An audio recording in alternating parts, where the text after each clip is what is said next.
Canada's military is changing, quietly, steadily, and under growing pressure. As global threats rise and politics shift at home, the Canadian Armed Forces face a defining moment. At the center of this transition stands the Royal Canadian Air Force, caught between aging aircraft, new technology, and a world that's becoming far less predictable.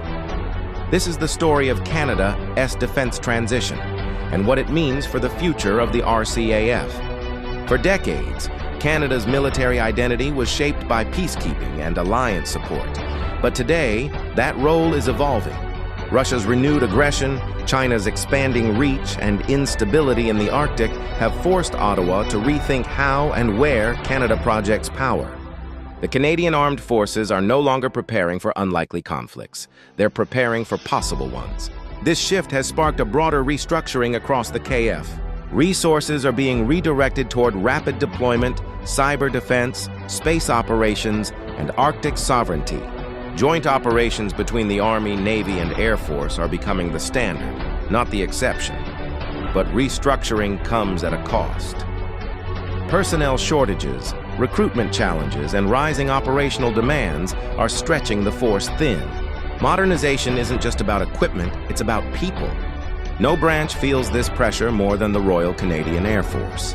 For years, the RCAF relied on the CF-18, an aircraft that served well beyond its original lifespan. Now, the transition to the F-35 promises stealth, data dominance, and interoperability with allies. But it also brings challenges: higher costs, complex logistics, and the need for entirely new training pipelines. At the same time, the RCAF's mission set is expanding, from NORAD air defense to Arctic patrols, NATO commitments, disaster response, and space-based surveillance.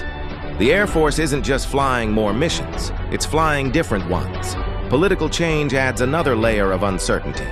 Defense spending debates, shifting public priorities, and leadership transitions all influence how fast and how far this transformation can go. Modernizing the military requires long-term commitment. But politics often operates on short timelines. The Canadian Armed Forces are at a crossroads.